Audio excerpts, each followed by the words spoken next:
Ao comemorar 6 anos, o Super Simples, regime que visa incentivar o micro e pequeno empreendedor, vai passar pela 5ª reforma, que será feita a partir de projeto de lei do deputado Pedro Eugênio, do PT de Pernambuco, secretário da Frente Parlamentar da Micro e Pequena Empresa. Entre as modificações está o fim do pagamento do ICMS na origem, a chamada substituição tributária, e a inclusão de novas atividades no sistema. As mudanças são para incentivar o crescimento do setor, que responde por 20% do produto interno bruto. Em países desenvolvidos, responde por 35% do total da economia. Esse é o tema do Expressão Nacional, que começa agora pela internet, pela rádio e TV Câmara.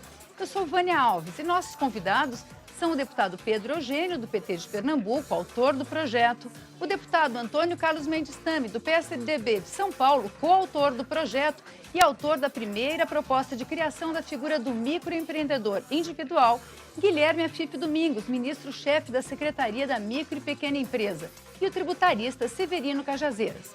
O nosso 5º convidado é você. Mande sua opinião ou pergunta pelo e-mail expressãonacional@câmara.leg.br, pelo Twitter, @xnacional, e pelo telefone 0800 69 619. A ligação é gratuita. A Câmara realizou uma comissão geral para debater o assunto. Veja agora a reportagem sobre os principais pontos do encontro.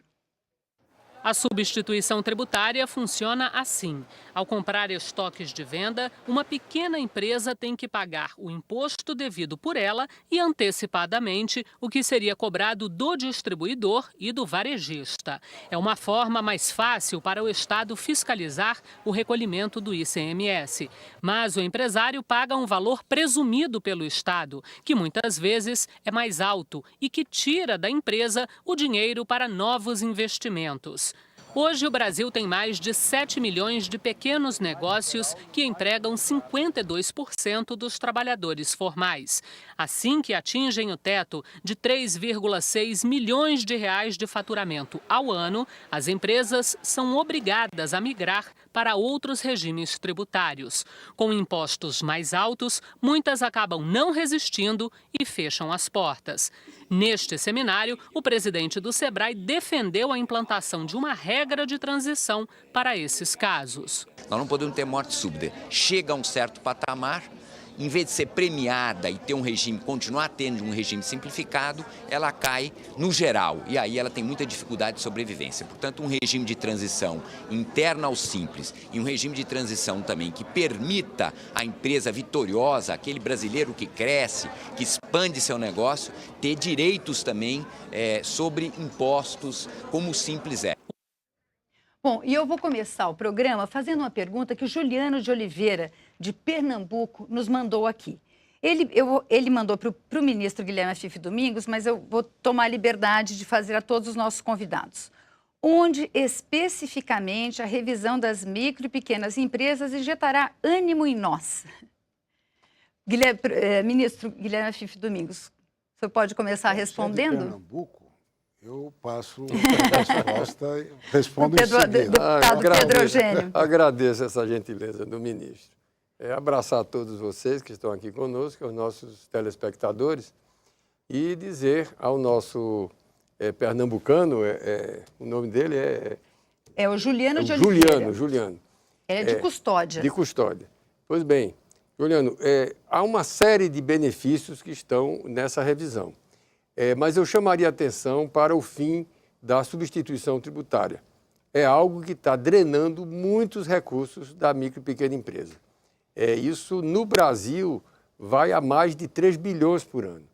Isso significa que, através de um mecanismo perverso de cobrança do ICMS, os estados estão cobrando antecipadamente e, com isso, quando chega a vez de você, que é pequeno empresário, pagar o que deveria ser só o simples, já está pagando também mais, porque o imposto já está embutido e o sistema não consegue descontar isso que você pagou a mais. E nós estamos propondo acabar com esse sistema. Isso será um benefício bem específico, bem objetivo e que, se você for lojista, um pequeno comerciante, um pequeno empresário, vai sentir na hora de pagar imposto que estará pagando menos com a aprovação desta medida. Vou dar a palavra para o próximo coautor dessa proposta, deputado Mendes Tame. Como é que o senhor vê a questão da substituição tributária? Primeiro, explicando um pouco, se o senhor pudesse explicar um pouquinho para o nosso ouvinte e a sua opinião de que forma isso pode ajudar o pequeno e microempresário. Bom, a substituição tributária é uma mudança no momento da cobrança do imposto. Passa-se a pagar o imposto antes, na hora que se compra e não na hora que se vende. Então, um varejista, por exemplo, na hora que ele adquire 1 metro quadrado de azulejos de uma fábrica, de uma cerâmica, ele já tem que pagar. Então, se ele for uma empresa normal, comum, que não está no Simples, já é ruim, porque ele tem que pagar à frente esse tributo. Agora, quanto mais se é uma empresa do Simples, que está, por lei, credenciada a pagar um imposto, o ICMS, em torno de 2%, até menos, de 1,5% a 3%. Agora, ela vai pagar 18% e antecipadamente arrebenta com as empresas do Simples.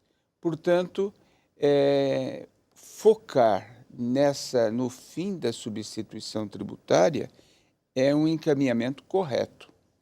Nós temos, para atender a pergunta do Giovanni, né? Juliano de Oliveira. Há muitas questões que precisam ser alteradas.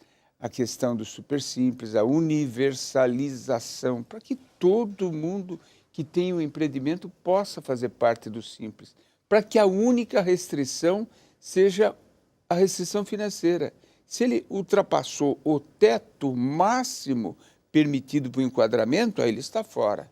Mas se ele não ultrapassou, por que uma empresa de serviços não pode, outra pode? Por que contabilista pode? Por que um corretor de seguro não pode? Por que um viajante comercial não pode? Por que uma microcervejaria não pode fazer parte do Simples? Uma jornalista. Um jornalista não pode fazer parte do Simples. Não tem o menor cabimento, não há uma justificativa para isso.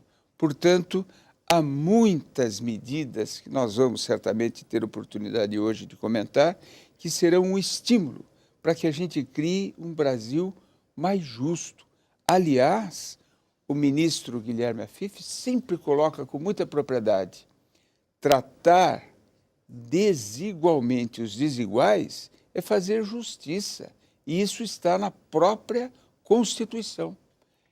Já que o senhor citou o ministro Guilherme Afif Domingos, o que o senhor pode anunciar para o Juliano que vai melhorar a vida dele? Por que essa reforma pode melhorar a vida do pequeno e micro? Olha, primeiro, há um otimismo no ar pelo próprio desempenho das micro e pequenas empresas, já pelo resultado das medidas facilitadoras que têm sido tomadas nos últimos anos. A resposta é muito clara, da pujança e a geração de emprego e renda gerado no sistema, especialmente pelo MEI, que é um programa que está fazendo uma formalização acelerada. Agora, o outro ponto do otimismo, e aí me permita analisar, é que nós fizemos, né, Pedro, 10 audiências públicas pelo Brasil. E o que está consubstanciado hoje nas mudanças reflete exatamente o pensamento da sociedade e que é a média do pensamento no Congresso. Micro e pequena empresa não é matéria de briga partidária, né? Micro e pequena empresa é uma matéria de consenso. Então, eu tenho visto em todas as bancadas o consenso na mesma direção. No caso, a substituição tributária como algo que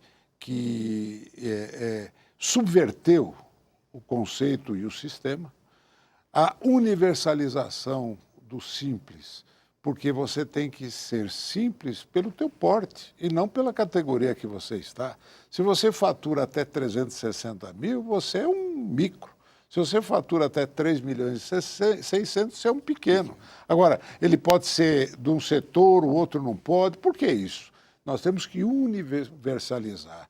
A Constituição diz o tratamento diferenciado à micro e pequena empresa, assim definida em lei. E a lei definiu 360 e 3.600.000 pelo faturamento. Então, sob esse guarda-chuva, todos devem estar abrigados. E aí você vê uma série de medidas, como, por exemplo, o cadastro único. Até há pouco estava se apresentando uma reportagem sobre a inviabilidade, até o momento, de se ter o registro único das pessoas físicas. Era uma reportagem que estava passando agora. Nós podemos fazer o registro único das pessoas jurídicas. A Constituição já determinou, no artigo 146, que vai haver um registro único. A lei agora está colocando com toda a força só um único número, CNPJ. Não tem que ter inscrição estadual, não tem que ter inscrição municipal, não tem que ter inscrição no Corpo de Bombeiro, a inscrição na Vigilância Sanitária, a inscrição no meio ambiente, a inscrição do alvará da prefeitura. Tudo tem que funcionar num número único, num sistema digital integrado, que é a nossa querida Rede Sim, criada há 7 anos e até agora não implantada. Então, a presidenta Dilma nos deu a incumbência. Nós temos 1 ano para implantar a Rede Sim, que é o sistema de abertura e fechamento de empresa automático num único balcão digital que será a junta comercial. É possível isso? É.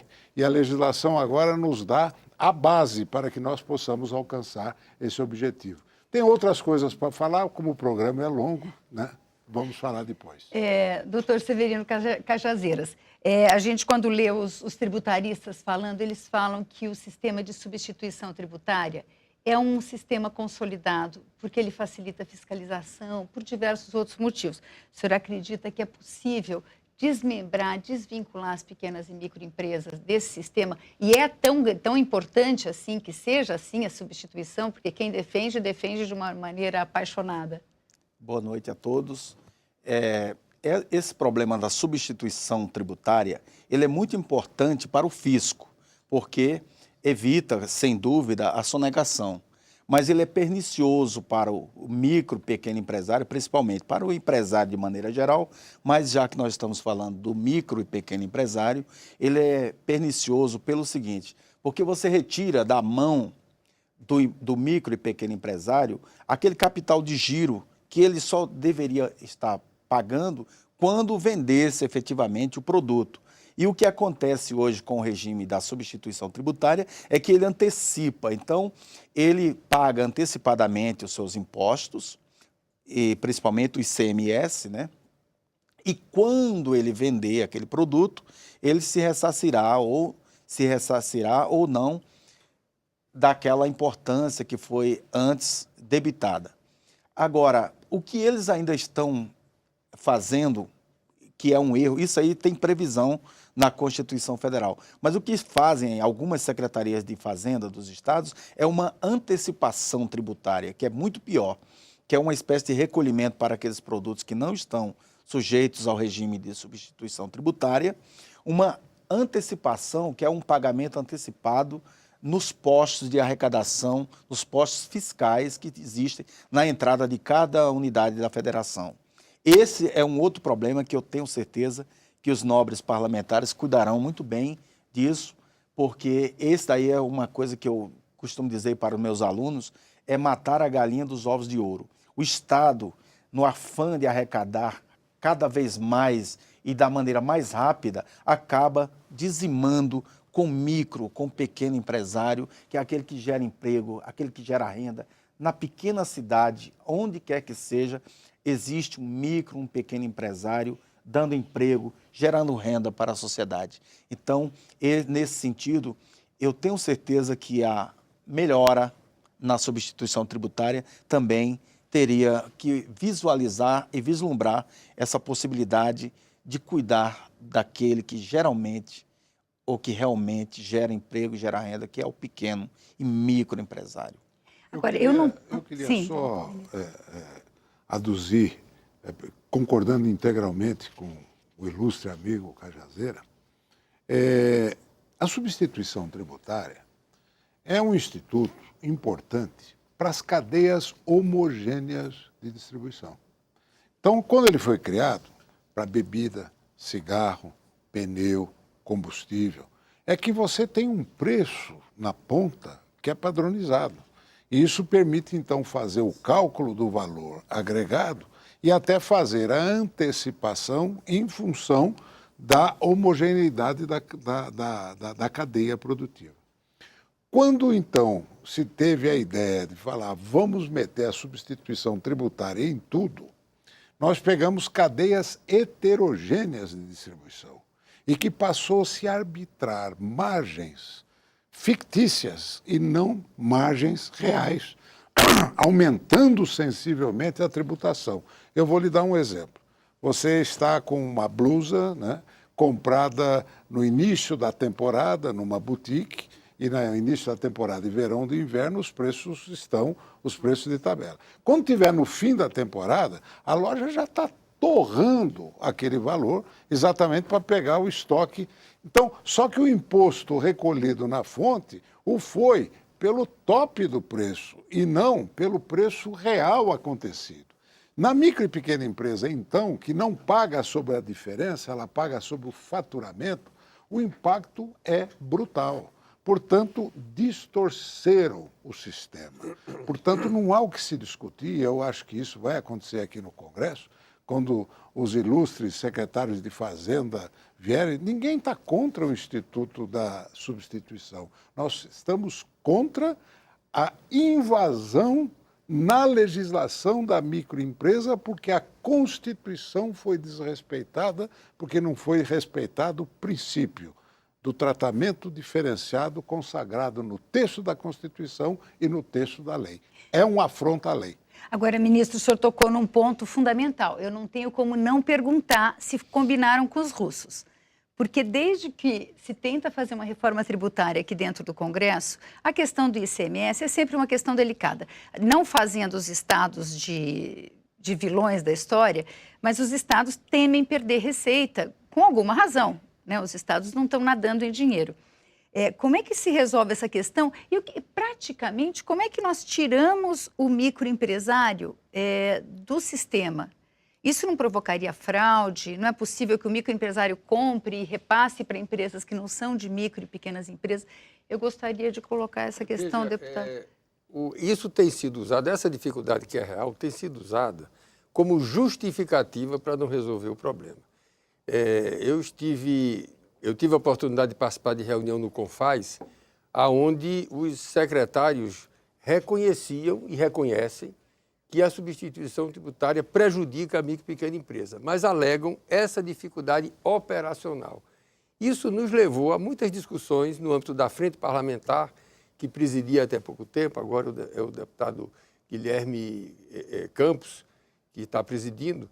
E nessas discussões, né, o Tami é vice-presidente, nós chegamos à conclusão, e aí essa discussão intensificou-se muito com a criação do Ministério, e termos hoje um ministro que está focado nisso aí, é de extrema importância, discutimos muito isso, chegamos à conclusão conjunta de que só há uma maneira de resolver isso sem essa dificuldade. É dizer, substituição tributária é um instituto que deve estar focado em um número pequeno de produtos, como originalmente foi pensado, para produtos, para os outros produtos que representam a grande quantidade de produtos, mas não representa a grande quantidade, a maioria da arrecadação, para esses não se pratique a substituição tributária. Essa é a forma que nós estamos entendendo na comissão especial que está tratando da matéria, que tem o deputado Cláudio Puti como relator. Esse é o caminho, do que ficar procurando formas engenhosas de burlar. De burlar a coisa, de impedir que a coisa aconteça e criando margem para burlas, para falsificações e tudo mais. E aí ficarmos presos nesse círculo de giz, do qual nós não conseguiríamos sair. Então, é acabar com a substituição tributária. É dizer que para os produtos em geral não tem substituição tributária e para aqueles que o ministro falou aí, muito bem, combustível, energia em geral, cigarros, bebidas, para esses municípios, sorvete. Que foi assim que foi pensado na origem. Foi 2003, foi 2001, 2000, por aí, quando se regulamentou essa matéria. E eu posso dizer, o ministro acompanhou isso de perto, o espírito do legislador não foi fazer um instrumento para ser aplicado para todos os produtos. Foi criar um instrumento para ser aplicado no número restrito de produtos.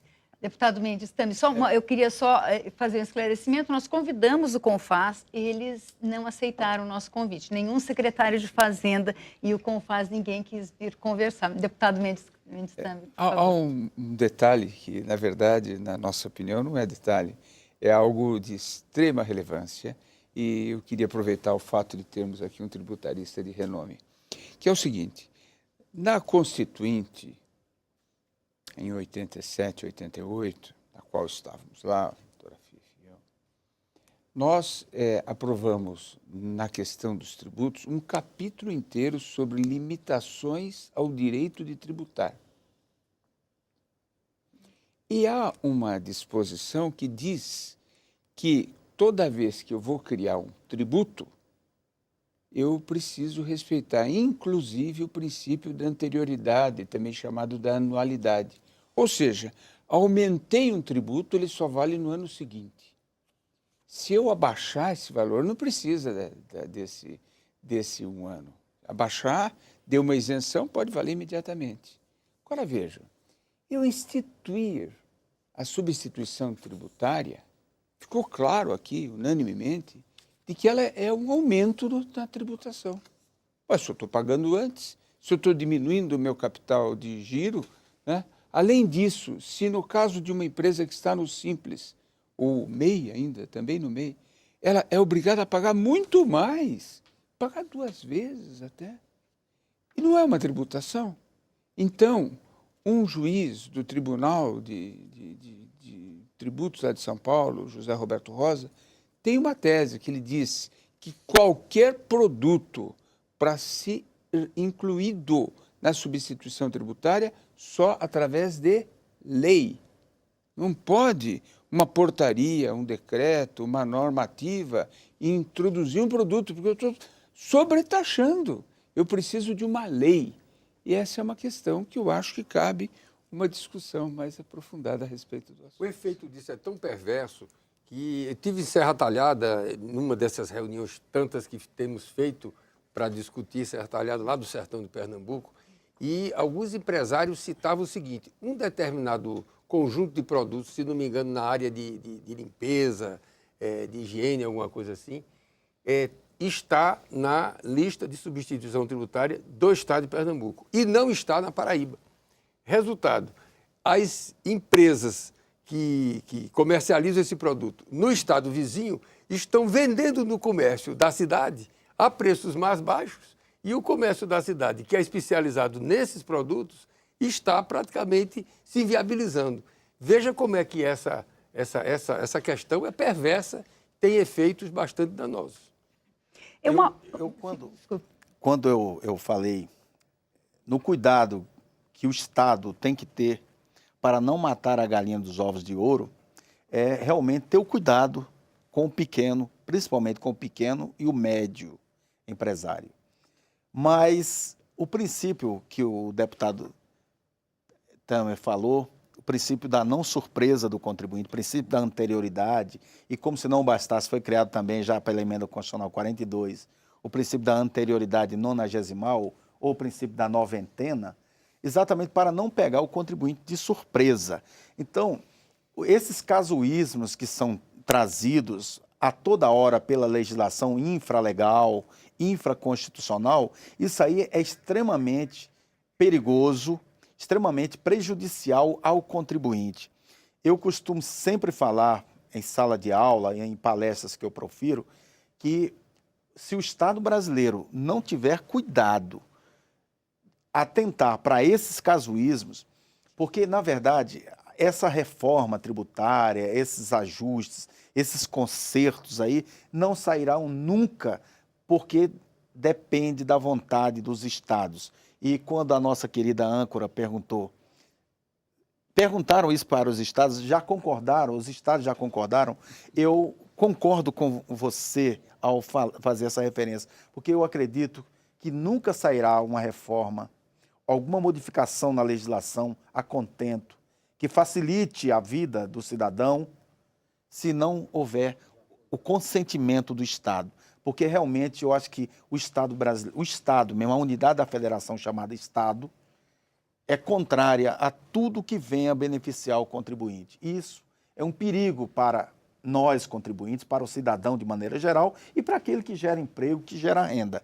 Então, o Estado, a unidade da federação chamada Estado, ela, ao invés de se aliar ao empresário, ao pequeno, médio empresário que gera emprego, que gera renda, para ajudar na arrecadação, ele tem esses cidadãos, esses contribuintes como sendo inimigos dele, quando na verdade eles são parceiros. O que precisa, na verdade, é uma simplificação dessa legislação, tirar esses casuísmos. Algumas coisas podem, outras não podem, e o pior é que esses casuísmos eles são trazidos por essa legislação infraconstitucional, que o cidadão comum não tem acesso, até mesmo aquele operador do direito, aquele que lida, o contador, que lida no dia a dia com a legislação contábil também dessa micro e pequena empresa, e da grande empresa também, por que não falar? Ele tem dificuldade, o advogado tributarista, aquele que opera aquela situação ali todos os dias, ele tem dificuldade de compreender. Agora, você imagine um cidadão que acabou de sair da informalidade, que passou para a micro, para a média, pequena empresa, qual é a dificuldade que essa pessoa tem? Às vezes ele sonega, não porque quer, não porque ele tenha interesse de burlar ao fisco, mas é por causa da complicação. E uma coisa que eu peço mesmo em nome dos contribuintes, em nome da sociedade civil, é que os senhores parlamentares atentem para isso, para simplificação também no linguajar, simplificação para que essas pessoinhas mais simples que estão querendo sair da informalidade e vir para ser microempresário, depois pequeno e médio empresário, eles tenham acesso. Porque se a gente não liberar, e vossas excelências como parlamentares não liberarem... A gente vai ter que fazer um pequeno intervalo com esse pedido do doutor Severino Cajazeiras. A gente vai ter que... Desculpe eu interrompê-lo, é que a gente vai fazer um pequeno intervalo, mas a gente volta já. Tá certo. Ok.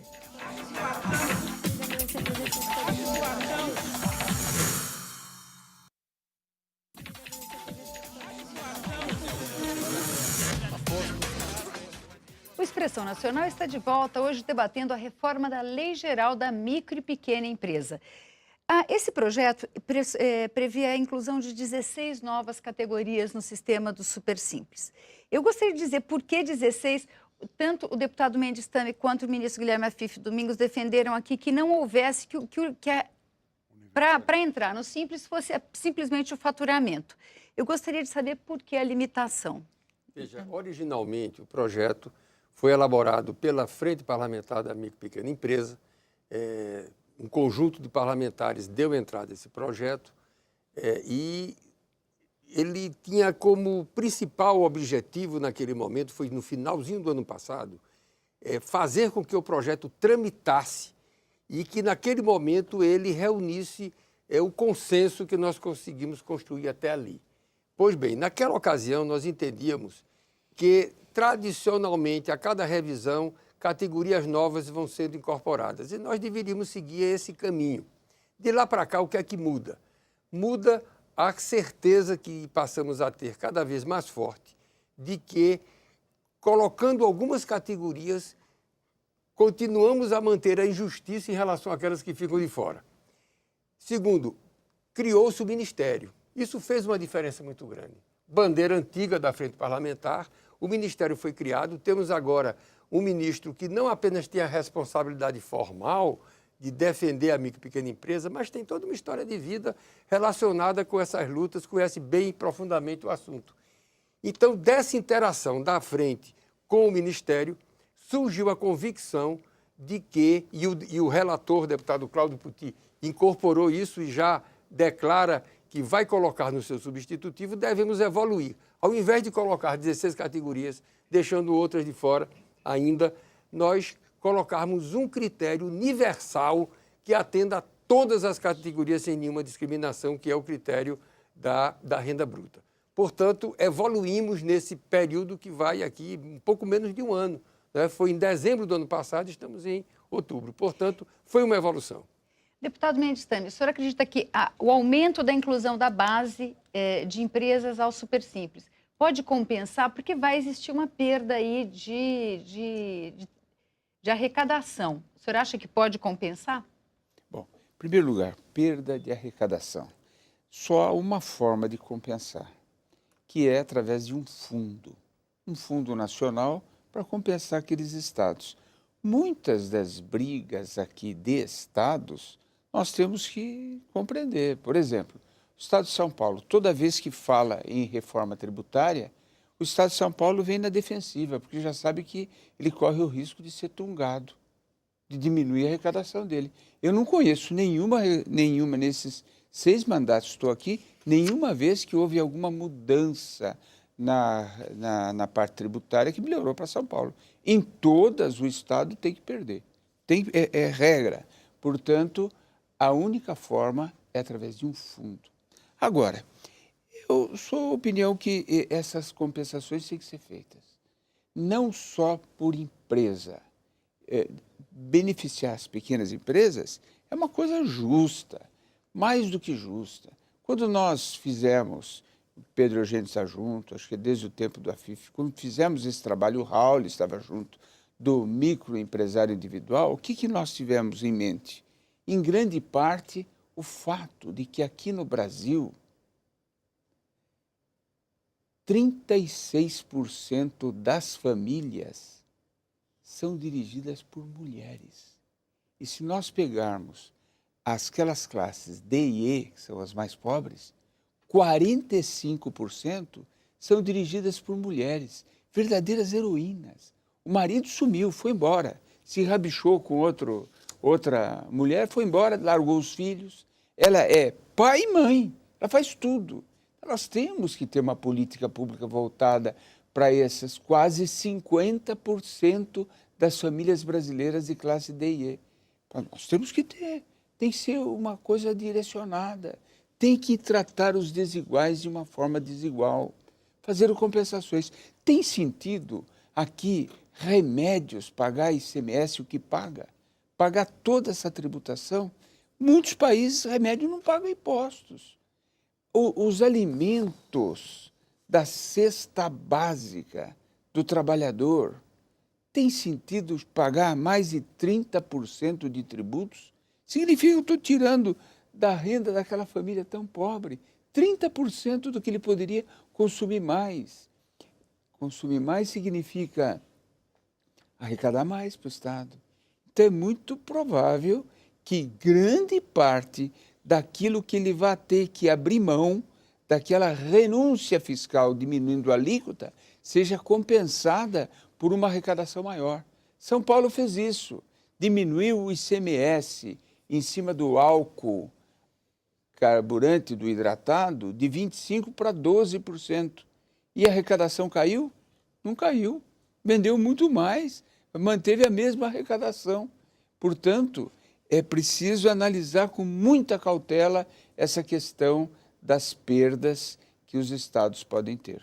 A gente está falando de inclusão, ministro. O senhor tem falado também num sistema para a saída do sistema, né? As empresas que começam, cuja renda começa a ultrapassar o limite dos 3.600.000, ser mais gradativo, quer dizer, ele não sair dos benefícios do Simples para o mundo selvagem das grandes empresas. Você toca num ponto bastante interessante, porque a Receita Federal nos mostra que a incidência de empresas no topo dos 3.600.000 é muito pequena. E aí, numa conversa que eu tive com meu amigo Pedro Eugênio, ele falou, olha, eu estava lá no sertão de Pernambuco e comecei a entender por que elas não chegam lá em cima. Porque quando chega a 1.200.000, que é a maior base de todas, ela já começa a arrumar parente para abrir empresa nova. Ele não espera chegar lá no topo. Ele já começa a se multiplicar. Por quê? Porque quando ele pula de faixa da tarifa, é uma progressividade que não desconta o valor anterior. Aquilo que ele conquistou passa a ser taxado por inteiro. Então ele começa a entrar naquilo que se chama morte súbita. Ele entra numa faixa de tributação que acaba inviabilizando a empresa. Então ele nem chega no 3.600 e ele já esperto para sobreviver, ele monta outra e vai ficando porque é proibido crescer, né? Então eu espero que agora, na proposta do relator, nós encontramos uma fórmula da não cumulatividade, exatamente para que ele só pague o imposto sobre a diferença do crescimento e ele passe. Com isso nós vamos ter um crescimento, é que nem a piracema. É aquela escadinha que os peixes sobem a cachoeira para se reproduzirem. Se você não tem uma escada suave de subida, você vai num determinado ponto não permitir que ele suba, que é o que está acontecendo, e não cresce, não reproduz. Então, hoje, esta correção é fundamental. O Ministério está fazendo um estudo de ajuda à frente parlamentar, ao relator, ao autor, para que nós possamos apresentar esta proposta da escadinha do crescimento gradativo. Outro ponto que, por oportuno, nós temos que pensar também, não é só o imposto, são as obrigações acessórias. As obrigações acessórias matam a empresa, porque é todo mundo mandando, pedindo informação, você é obrigado, e é obrigado por lei a dar informação, e se você não cumprir por absoluta falta de condições de conhecimento, você é automaticamente desclassificado do Simples. Você sai do Simples por não ter cumprido uma obrigação acessória. Portanto, nós vamos partir para a unificação das obrigações acessórias. Você vai informar de uma vez só, né, aquilo que precisa ser informado, que é a informação do Simples, do Fundo de Garantia e de todas as outras informações exigidas de uma vez só. Outro princípio que está na lei e nunca é respeitado é o princípio da dupla visita na fiscalização. Fiscalização não pode autuar uma micro e pequena empresa se ela está indo pela primeira vez, a não ser que seja um caso de fraude. Mas se é um caso de erro, ela tem que orientar para que ele faça direito, para que na próxima, se ele não respeitou, ele pode multar. Aqui, em todos os níveis de governo, não se respeitam e se autuam as micro e pequenas empresas, e aqui vai ser colocado um dispositivo, que nós estamos ajudando também a Câmara, é que toda e qualquer autuação que não respeitou o princípio da dupla visita é nula perante a lei. Portanto, isso vai valer para trás, porque essa lei já está vigorando desde a criação do Simples. Se tem autuação que foi feita sem respeitar o princípio da dupla visita, nós damos força ao microempresário para ele pedir a anulação judicial e as entidades vão fazer isso para começar a ter o respeito à lei. Outro ponto que eu queria colocar... Deixa eu fazer uma pergunta, ministro. O Leonardo Escúcio, ele pergunta o seguinte... sabemos que a carga tributária para empresas do Simples que possuem filiais aumenta em decorrência do faturamento ser conjunto. Assim, várias empresas abrem os novos empreendimentos. Isso é possível mudar? Não, com a escadinha, filiais... com a escadinha, se ele está abrindo filiais, ele está crescendo, no princípio da escadinha, ele não vai ter um aumento abrupto do imposto, ele vai ter um aumento suave, sempre descontando, permanecendo o valor das primeiras faixas. Eu acho que essa é uma forma inteligente, aliás, é uma proposta do deputado Vaz de Lima, né, que apresentou uma emenda nesse sentido, e nós estamos discutindo exatamente a introdução deste sistema aqui na legislação e o relator deverá, pelo menos, acatar essa ideia. Melhora. Mas eu queria só chamar a atenção de um outro ponto, que é o MEI, microempreendedor individual. Vi várias pessoas que se inscreveram no MEI, olha, são 3,5 milhões, é algo extraordinário. Formalização. Então, amigos da Receita, isso era informal que passou a ser formal. E pagando, não pagava nada e está pagando. Portanto, quando todos pagam menos, o governo arrecada mais. quando nós criamos as restrições, os que estão não podendo escapar, tem que pagar mais, o governo não arrecada mais e há uma evasão de receita. A equalização da lei para que seja fácil pagar o imposto, seja simples pagar o imposto, só tende a aumentar a arrecadação. Mas vamos ao MEI. Ele se inscreve. Esse MEI é uma pessoa física. E qual o endereço que ele vai dar? Vai dar o da sua residência. Sabe o que acontece no dia seguinte? A conta da água dele já vem pessoa jurídica. A conta da luz vem pessoa jurídica. A conta do telefone vem pessoa jurídica. Todo tipo de taxa sobre empresa é calcada em cima deste MEI. Ele fala, por que eu fui me formalizar?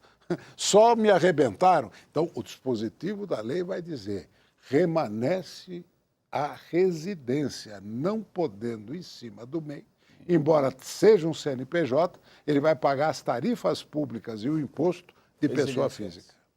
O senhor queria falar alguma coisa? Eu queria. É sobre essa questão da escadinha. A escadinha é fácil entender.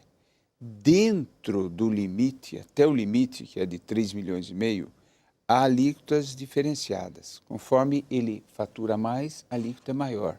Só que quando ele passa daquele limite, a alíquota maior na qual ele passou a se enquadrar incide sobre tudo.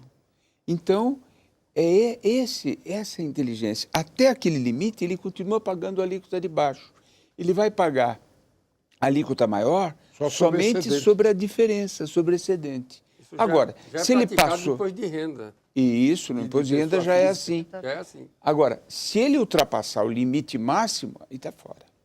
Agora, no MEI, o microempresário individual, no ano de 2012, o ano passado, 31 mil MEIs caíram fora, foram expulsos do MEI, foram condenados pelo seu sucesso, porque eles faturaram acima do limite e tiveram se enquadrar como microempresa. E este ano, até agosto, já chegaram a 32 mil. Nós estamos imaginando 50 mil. Olha que coisa maravilhosa. Esse cidadão... Com uma condenação boa, né? É uma expulsão virtuosa. Ele quer crescer. Agora, como que nós melhoramos ainda mais isso? Permitindo que ele possa ter 2 empregados e não apenas um MEI, e possa ter 2 aprendizes. No passado, quando a gente ia a uma alfaiataria, tinha lá um jovem aprendendo a ser alfaiate. Ele ia no futuro abrir a dele. Ia um funileiro, tinha um jovem lá aprendendo a funilaria. Um eletricista de automóveis, tinha um jovem aprendiz. Hoje não tem mais. A lei dificultou. E a lei hoje enxerga o aprendiz como um castigo para as grandes empresas que são obrigadas a ter um certo número mínimo de aprendizes. Não é isso. Nós temos que dar essa opção para o MEI, para o microempresário ter o aprendiz. O micro até pequeno, 2. O micro pequeno O está micro fora. pequeno. Ele está fora porque a lei... Desculpa, Posso falar? Pode, é que o doutor Severino está ali quietinho. Ah, então tá bom. É que eu gostaria de saber a opinião de um tributarista sobre o que acontece com a empresa nessa hora fatal que está se tentando resolver esse problema, em que ela ultrapassa o limite de faturamento. É um desastre para a empresa, em termos tributários? Bom, eu acredito que não, que o sonho de todo pequeno é crescer, né? E é para isso que existe a legislação toda da micro, pequena e média empresa para se chegar à grande empresa. Agora, também não pode, é porque chegou no limite máximo da grande empresa, você também querer dizimar e tratá-la como sendo o inimigo público número 1 da arrecadação, o objeto de perigo para a arrecadação tributária, né? Eu acho que a grande empresa tem que ser tributada como grande empresa, normalmente. Agora, sem esquecer, efetivamente, do pequeno, que é esse o objeto do nosso debate, do pequeno e do médio empresário, né? Que é a simplificação. Eu acho que o simples, o próprio nome já diz, eu me lembro muito bem quando estavam decidindo e votando esse projeto do Simples Nacional, do Super Simples e tal, esse nome ele calhou como uma simplificação, como iria resolver o problema. Mas você pega a legislação, é toda complicada. Outro dia eu estava sendo orientador de uma monografia, de uma contadora de uma micro e pequena empresa. O tema da monografia era Simples Nacional. Simples? Uma interrogação. Quer dizer, complicadíssimo. Como é que você vai querer que esse pequeno e esse micro empresário ele cresça com a legislação complicadíssima que o fisco vai fazer uma inspeção na primeira visita, como disse o ministro Afif, e aí já pune imediatamente. Ao invés de orientá-la, de encaminhá-la para que ela não erre mais, ter a chamada dupla visitação. É um princípio, basicamente, eu acho que tinha que ser incluído, deputado, era como uma limitação ao poder de tributar, sim.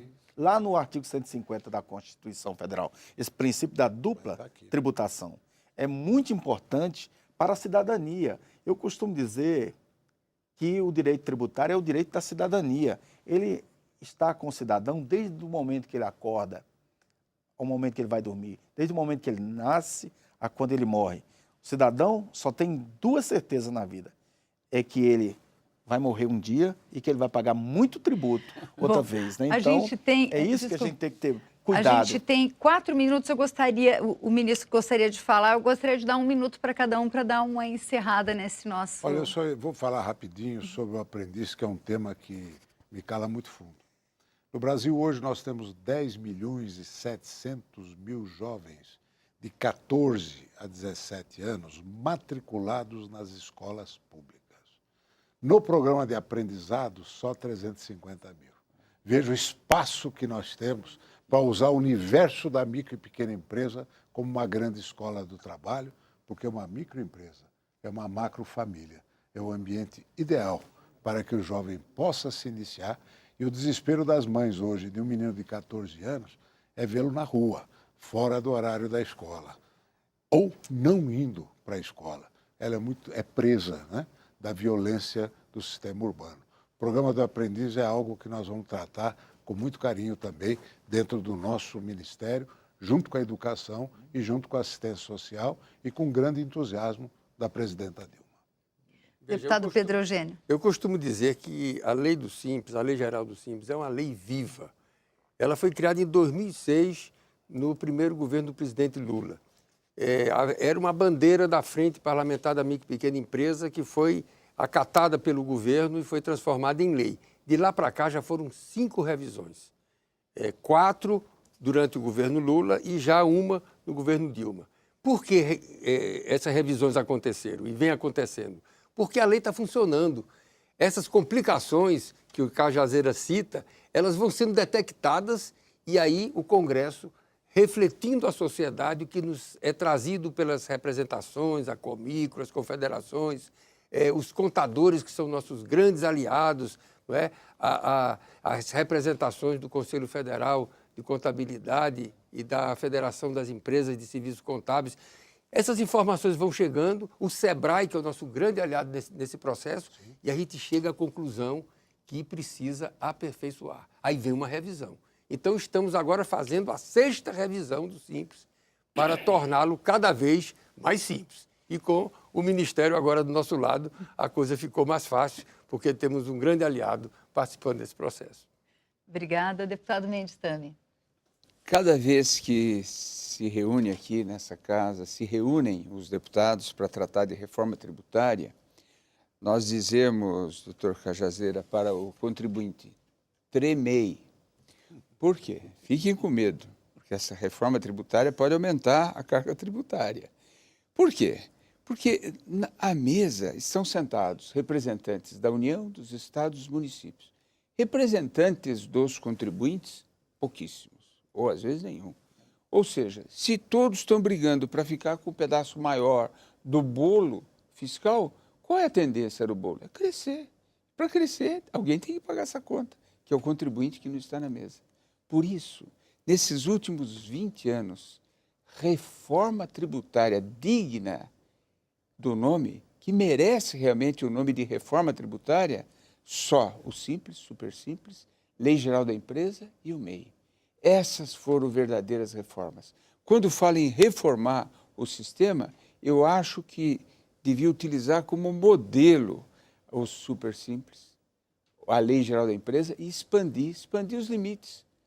Aumenta, dobra a questão do lucro presumido, vai de 3.600 para 7.200.000 por ano e faz a sistema de escadinha, como foi tão bem colocado, de tal forma a dar um sossego para as empresas, diminuir o seu calvário, o seu inferno fiscal tributário de tanta coisa para prestar contas e dessa forma contribuirmos para um país mais justo, menos desigual, que gere empregos, renda e melhor condição de vida para todos. Obrigada, deputado. Doutor Severino Cajazeiras. Eu costumo dizer sempre, na mesma linha do nosso ilustre deputado, que no Brasil, quando se fala de reforma, todo mundo já treme. Reforma tributária para prejudicar, para aumentar a carga tributária. Reforma administrativa, mesma coisa, para prejudicar alguém, tirar algum benefício de servidor público. Reforma previdenciária, tirar algum benefício do aposentado, daquele beneficiário da Previdência. Eu acho que está na hora de se reformar para melhorar e não reformar para piorar. A reforma tributária efetiva deveria começar, nobres parlamentares, ilustre ministro, que eu tenho a honra de ser um seu seguidor, assim, eu sou um admirador incansável do trabalho de Vossa Excelência. Eu costumo dizer o seguinte, que a reforma tributária nunca acontecerá se não houver uma reforma do Código Tributário Nacional. Chega dessas pequenas reformas, pequenas alterações, remendos, que isso só faz complicar ainda mais o nosso sistema tributário. Eu acho que o tributo é algo tão importante para a sociedade que o linguajar dele, a linguagem deveria ser simples, porque é contribuinte da pessoinha que não sabe escrever o nome à pessoa mais letrada que existe. Então, deveria ser simples de ser entendido, como é simples para pagar também. E o Estado brasileiro não faz nada nesse sentido para facilitar a vida do contribuinte. Eu me animei e vi participar desse debate quando eu soube da presença desses dois ilustres representantes do povo aqui que defendem realmente o interesse. Porque eu acho o seguinte, ministro Afif, quando você defende o pequeno, o médio, você está defendendo o contribuinte de maneira geral, porque ele está ali ao lado. Lá na minha cidade de Cajazeiras, na Paraíba, tem inúmeros micro e pequenos empresários, é uma cidade que está em evolução, está crescendo.